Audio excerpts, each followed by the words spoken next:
Bonsoir à toutes et à tous, donc chronique 208, et nous en arrivons à cette chronique pour définir effectivement le gauchisme, ou les gauchismes, qui aujourd'hui, soyons honnêtes, sont palabrés, je dirais, à toutes les sauces. Souvent utilisés comme sobriquet pour invalider ou valider l'idéologie adverse, sous forme de dénonciation ou d'anathème. Mais qu'en est-il réellement? Alors, bien entendu, tous ces prélats, je dirais de l'ère contemporaine, n'ont rien inventé. Lénine lui-même avait dénoncé le gauchisme, plus particulièrement le communisme de gauche, comme étant une maladie infantile, je dirais, du communisme. Alors, je vous invite à lire son ouvrage, bon, certes, ouvrage qu'il faut replacer dans son contexte, donc à l'époque, et dont effectivement, Lénine nous a présenté un petit guide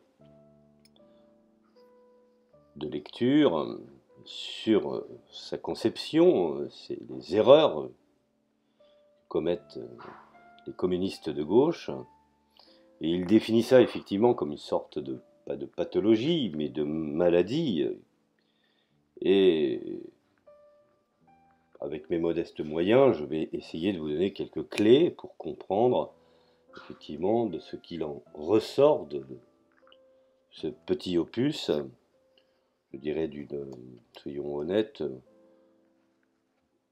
de plus d'une centaine de pages. Alors effectivement, cet ouvrage, enfin du moins ce petit fascicule, a été écrit en 1920. C'est une des raisons pourquoi je dis qu'il faut remettre au goût du jour, effectivement, ces écrits. Alors, en plus, ce qu'il faut savoir, c'est que et Lénine l'a écrit au milieu de la guerre civile russe, avec les bolcheviks au pouvoir. Et donc, le communisme de gauche, alors selon la traduction du texte, que ce soit un trouble infantile, ou une maladie infantile, ou une pathologie infantile, parce que les traductions sont éparses. Bref, vous aurez compris, ça a été écrit par Lénine comme un appel théorique, je dirais, aux communistes du monde entier, dont dépendait à l'époque, effectivement, la révolution russe, et faire ce qui était nécessaire, ou faire autant que faire se peut, pour saisir et conserver, je dirais, une certaine cohérence afin d'accéder au pouvoir. Alors, me direz-vous, non seulement Lénine avait un esprit incontesté, je dirais, pour la théorie, mais ayant lui-même conduit la classe ouvrière russe au pouvoir. Donc il avait l'expérience unique dont il tirait les leçons et qu'il énonce dans ce petit opus. Alors, dans une position de lutte à mort, guerre civile et de barbarie, parce qu'il faut recontextualiser les choses, et souvent, malheureusement, les gens ont du mal à cette contextualisation pour différentes raisons, ignorance, manque d'éléments, manque d'informations, ou des fois tout simplement reprise d'une propagande dont ils ignorent les effets et voire même les intérêts. Alors, il est compréhensible que Lénine ait vu la nécessité de rejeter, je dirais, les principes obstinés et tactiques rigides des soi-disant, entre guillemets, gauchistes ou communistes de gauche. Alors, il a plutôt appelé, je dirais, à la fermeté théorique, mais à des tactiques flexibles, ce qui est complètement différent.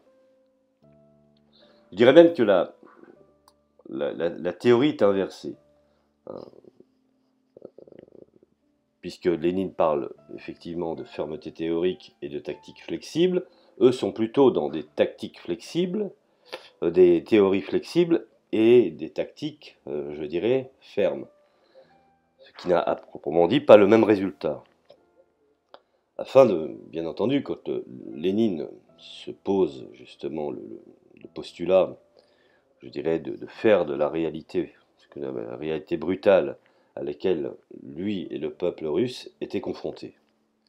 Alors donc, je vais résumer rapidement ce qui s'en détache à travers tous les chapitres. Ça va être un audio un petit peu, je dirais, allez, moyennement court. Hein, on va dire ça comme ça. Alors, dans le premier chapitre, Lénine attire l'attention sur, je dirais, l'influence que la révolution prolétarienne en Russie d'octobre 1917 peut avoir sur le prolétariat mondial. Une sorte d'impact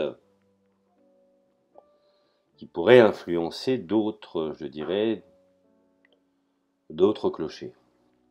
Alors il déclare que, je dirais, cette prise de pouvoir par la classe ouvrière, pour la première fois dans l'histoire, a révélé aux ouvriers du monde l'avenir de leur lutte et l'importance du bolchevisme pour y parvenir. Alors il cite par exemple une prédiction astucieuse de Karl Kautsky, hein, qui a été faite en 1902.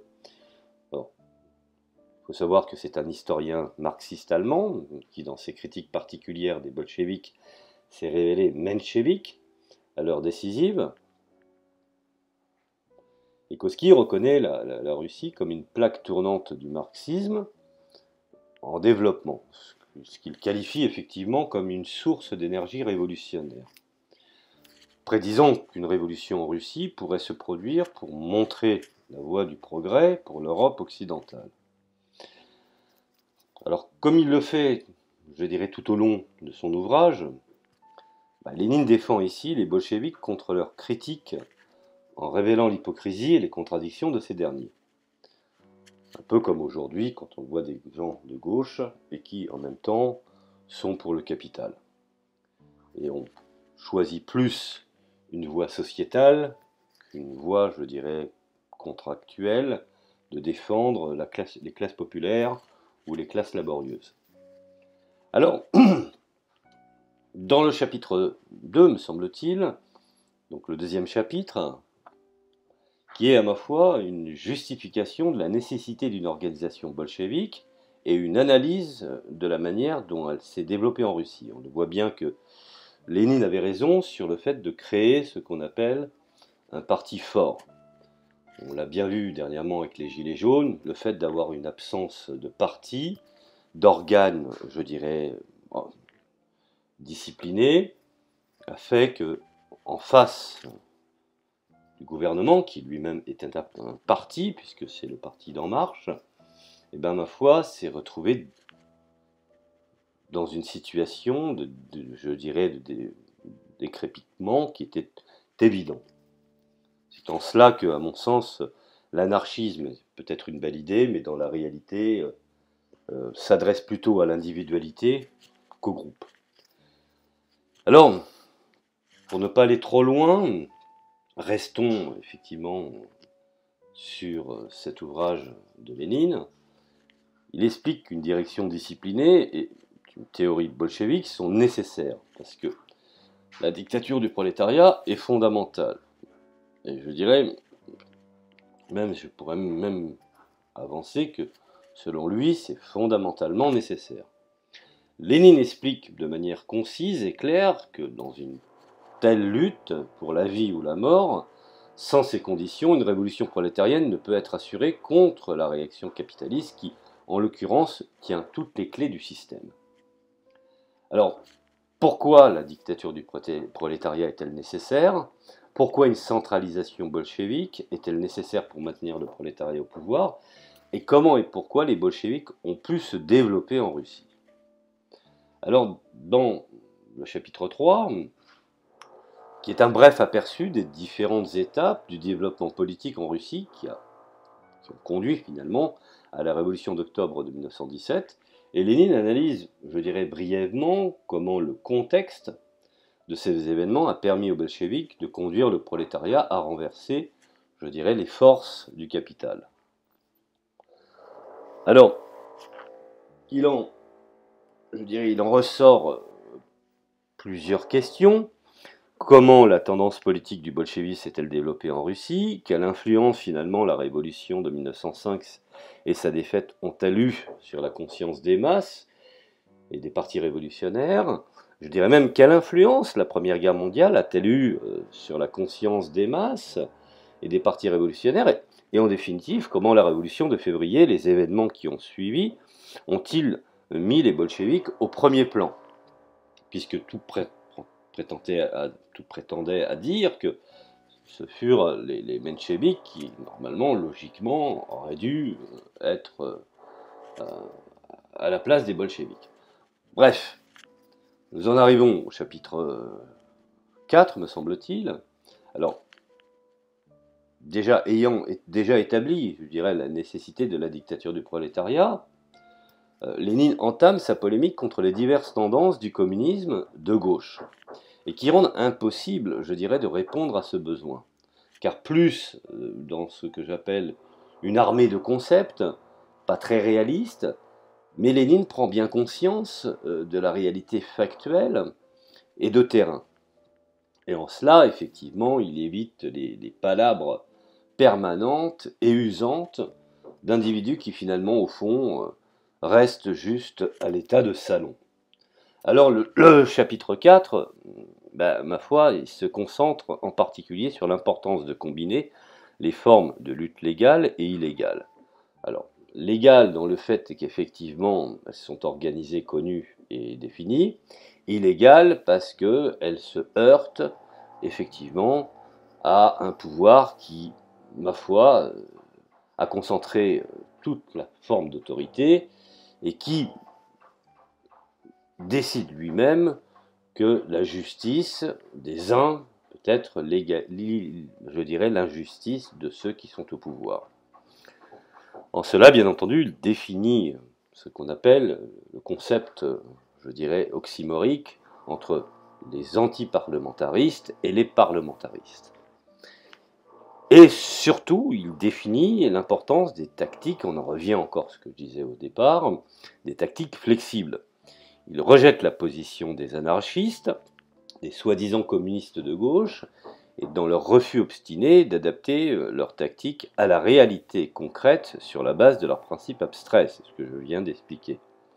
Alors, Lénine parle ouvertement de la nécessité occasionnelle de scission et d'expulsion dans les partis ouvriers afin d'affiner la théorie du parti et de la maintenir comme un outil efficace de lutte, sorte d'élément, je dirais, unificateur, ayant ce qu'on appelle une cohérence. Alors, pourquoi un boycott du Parlement était-il une position efficace à adopter en 1905 et pas en 1908 ou en 1914? Et quelle est la position de Lénine sur la question je dirais, des compromis, on va dire ça comme ça? Et en ce qui concerne le traité de Brest-Litovsk, et par rapport à l'approche, je dirais, générale que devrait adopter une direction révolutionnaire. Alors, bien entendu, Lénine traite de cette problématique dans le chapitre 8, me semble-t-il. Alors, nous en arrivons effectivement au chapitre 5.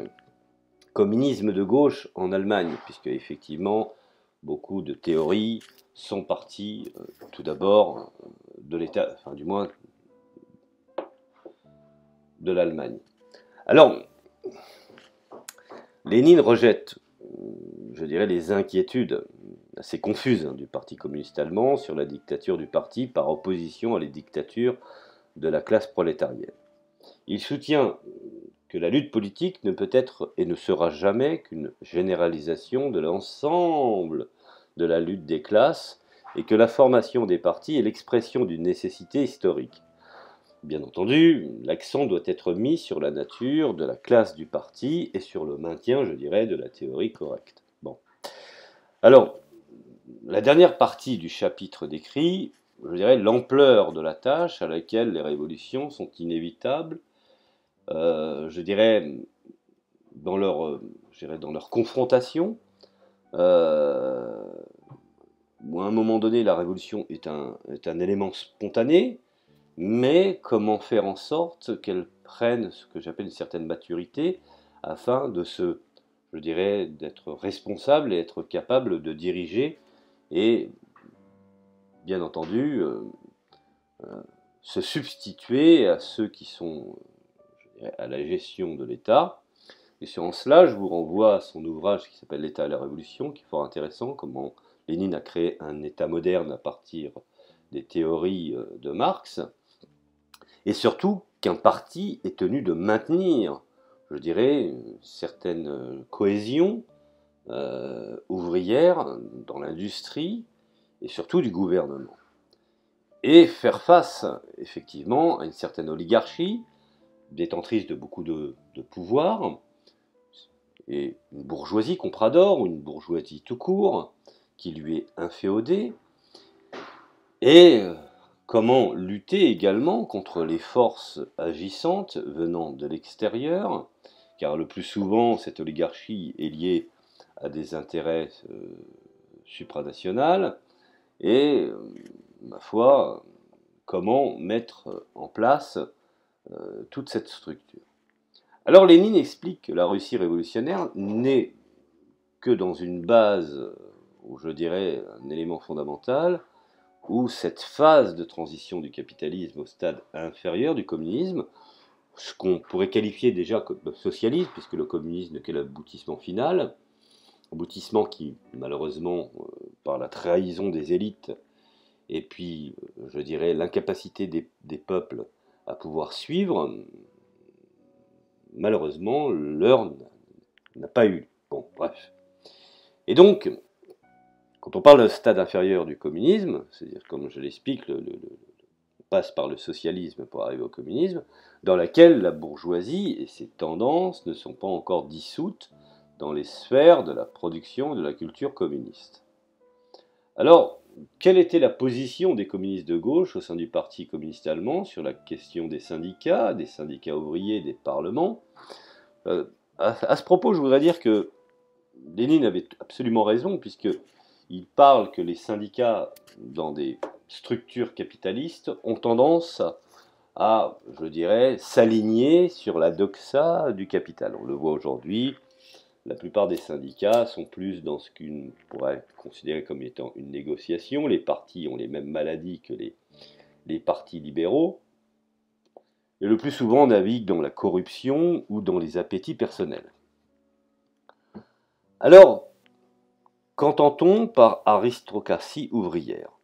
Comment l'aristocratie ouvrière provoque-t-elle une divergence entre dirigeants et masses? Quel est le rôle du parti dans la transition du capitalisme au socialisme? Bien entendu, ce qui concerne les petits producteurs et les produits de base. Alors, nous en arrivons au chapitre 6.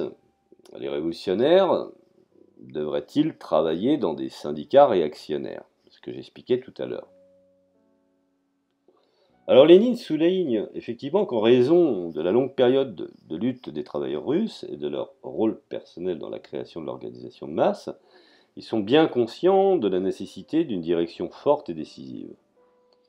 Contrairement à l'opposition de principe allemande et, je dirais, à la communiste, je dirais, de gauche, s'oppose à la tendance de l'ultra-gauche à s'isoler des masses avec des slogans puérilement de gauche, en rejetant les organisations de masse, c'est-à-dire les syndicats. On le voit bien aujourd'hui avec l'impossibilité de Mélenchon et l'impossibilité du NPA à faire quoi que ce soit. Alors, quelle est la relation entre les partis des travailleurs et les syndicats? Les communistes allemands de gauche appellent à abandonner les syndicats réactionnaires et à créer des syndicats ouvriers. Alors, pourquoi Lénine s'oppose-t-il à cette approche? Bien que, à la lumière de ce qui se traduit aujourd'hui, pour voir que, effectivement, beaucoup de syndicats se sont alignés sur les positions du capital. Alors pourquoi Lénine s'oppose-t-il à la politique de s'organiser uniquement avec les masses qui reconnaissent le système soviétique et la dictature du prolétariat? Alors Lénine déconstruit une fois de plus les arguments des gauches allemandes puis néerlandaises qui s'opposent à la participation au Parlement bourgeois. Il souligne que de nombreuses positions des ultra-gauches sont basées sur des affirmations incorrectes telles que l'affirmation des communistes allemands selon laquelle toutes les formes de lutte parlementaire sont devenues politiquement obsolètes, et Lénine refuse ces fausses affirmations et explique ensuite pourquoi la participation au Parlement bourgeois peut être tout à fait nécessaire. une des raisons aujourd'hui pourquoi il est important de faire des alliances avec des patriotes ayant une conception, je dirais, sociale, quels que soient les horizons. Alors Lénine souligne également que, dans leur rejet abstrait de toute participation au Parlement, les communistes de gauche n'ont pas tiré les leçons de l'expérience de leurs camarades russes. Il soutient que c'est manquer complètement le but de former, je dirais, un mouvement plus homogène.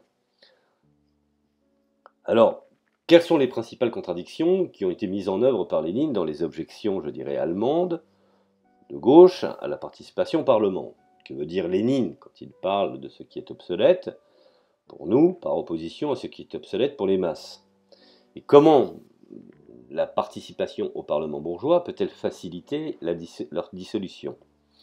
Pourquoi Lénine prétend-il, je dirais, qu'il est encore plus difficile de rompre avec la politique parlementaire en Europe occidentale qu'en Russie? Pourquoi cela signifie-t-il qu'il est encore plus important que les communistes y participent? Et pourtant, l'histoire en France nous a montré l'importance des communistes aux sorties de la Seconde Guerre mondiale et des accords du Conseil national de la résistance. Bref, beaucoup d'éléments factuels de Lénine n'ont pas été suivis et qui aujourd'hui, dont les conséquences sont terribles. Car, on le voit, certains mouvements gauchistes sont devenus des sectes qui n'ont, à proprement dit, plus d'éléments, je veux dire entre guillemets, et plus de moyens d'intervenir ou d'avoir un impact sur la politique.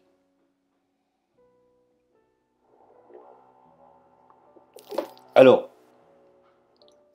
il ne faut pas oublier que Lénine implore le lecteur de reconnaître à quel point la révolution prolétarienne est fragile face à la contre-révolution capitaliste. Et sur ça, il avait absolument raison.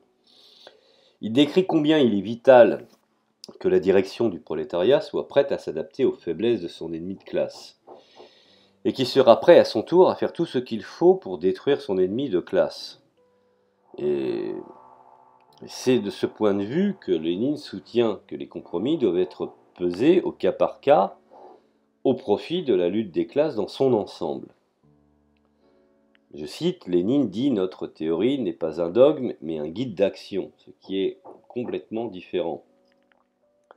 Lénine explique que les communistes allemands, qui s'opposent à toute coalition avec les social-démocrates de gauche, font une erreur, car de tels compromis sont des étapes nécessaires pour élever la conscience de classe des prolétaires et des semi-prolétaires qui sont, je dirais, divers dans leurs tendances politiques et voire même leurs préjugés. Alors comment Lénine fait-il la distinction entre les compromis imposés par les conditions objectives et les compromis basés sur l'opportunisme? Pourquoi le prolétariat est plus faible que la bourgeoisie, même après sa conquête du pouvoir? Pourquoi Lénine dit-il que leur position sur le traité de Versailles devrait dépendre du mouvement soviétique en Allemagne? Alors, Lénine analyse dans un article de Sylvia Pankhurst, de la Worker Socialist Federation, en Grande-Bretagne, et Pankhurst, dans son parti politique, s'oppose à la filiation au parti travailliste et s'oppose à toute participation au parlementarisme au motif de garder leur doctrine pure. Il faut bien comprendre que c'est une idéologie politique et non pas une croyance religieuse. Et de surcroît, elle appelle à ne pas faire de compromis, ne pas s'arrêter ou de tourner. Bref. Alors, le soutien de la grande majorité des travailleurs. Alors Lénine loue son esprit révolutionnaire, mais adopte une position tactique opposée. Il soutient que, puisque les dirigeants réformistes du parti travailliste ont un soutien si important, eh ben, ma foi, les communistes doivent travailler au sein du parti travailliste pour élever la conscience de classe des travailleurs qui doivent faire l'expérience de la première main de la faillite des dirigeants réformistes. Il soutient également que les communistes devraient proposer une coalition avec tous les partis ouvriers et partis travaillistes pour faire tomber les libéraux et les conservateurs. Et cela montrerait que les communistes ne sont pas sectaires et favoriseraient l'unité de tous les travailleurs contre les partis de la bourgeoisie ou de l'oligarchie. Et c'est une première étape essentielle vers la conscience de classe pour, je dirais, les classes laborieuses ou la classe ouvrière. Des leçons similaires devraient être tirées, je dirais, aujourd'hui, alors que les organisations telles que le Parti socialiste et le Parti socialiste ouvrier font la même erreur. Le Parti travailliste a de nouveau formé une opposition populaire de gauche, mais bien sûr réformiste, à un gouvernement conservateur en crise et attaqué par la droite. Cependant, il faudrait dire que les partis dits de gauche, tout en appelant à l'unité contre la droite, insistent sur leur indépendance et même sur leur opposition au Parti travailliste. Le fait de ne pas, excusez-moi du peu, mais de ne pas faire de l'entrisme dans le parti est une erreur, car c'est s'exclure automatiquement, je dirais, de la structure et des fondements. Alors, les questions qu'il faudrait se poser, c'est quel a été le principal obstacle à la formation d'un parti communiste en Grande-Bretagne, c'est une chose très intéressante. Quels sont les principaux désaccords de Lénine avec Sylvia Pankhurst et Lénine cite le chef libéral britannique Lloyd George, qui veut dire Lloyd George quand il écrit la Grande-Bretagne comme top heavy. Et quelle approche Lénine propose-t-il, je dirais, aux communistes pour former une coalition, voire même un bloc avec le Parti travailliste en Grande-Bretagne? Et quel serait le rôle historique des communistes formant un bloc avec le Anderson et le Snowden du Parti travailliste? Alors, bien entendu, selon Lénine, quelles sont les premières et je dirais, et le deuxième objectif historique par rapport à l'avant-garde du prolétariat? Quelles sont finalement les trois conditions principales qui, selon Lénine, doivent être présentes pour que le temps soit mûr pour la révolution? Et que dit Lénine sur l'utilisation des différentes méthodes de lutte? Ensuite, il s'interroge sur l'utilisation des formes illégales de lutte, et finalement, au fond, il se pose la question quel effet que la révolution russe a eu sur la bourgeoisie mondiale. Alors, bien entendu, cette polémique, je dirais, est tout aussi importante que le chapitre des conclusions qui la précèdent. Je dirais, Lénine examine, je dirais, sans dire de bêtises, 10 points importants, que je viens plus ou moins de détailler, où il examine de plus près quelques leçons à tirer, ou même donner quelques clés, de la lutte en Allemagne, en Italie, et il donne également son meilleur résumé de l'importance de ce travail et l'importance de la lutte contre le doctrinarisme de gauche. Et donc, finalement, au fond, en réajustant, en faisant une mise à jour de cet ouvrage qui est La maladie infantile du communisme, de ce qu'on pourrait qualifié comme gauchisme, Lénine avait tout à fait raison. Certains se sont convertis aux affaires, tout en gardant un idéal sociétal de gauche. Les autres qui n'ont pas voulu intervenir ont fini comme des sectes de plus en plus minoritaires. Et finalement, au fond, tout cela a eu pour conséquence de garantir la tranquillité du monde, du capital et du capitalisme en mouvement. Voilà, je vous remercie de m'avoir écouté. Ça a été une petite analyse rapide. Je vous l'ai dit, je ne voulais pas être trop long, car ces ouvrages sont quand même assez ardus en matière de théorie. Et si cela a pu faire réfléchir certains, écoutez, ma foi, c'est la démarche que j'ai entreprise. Je vous remercie de m'avoir écouté et je vous dis à la prochaine chronique.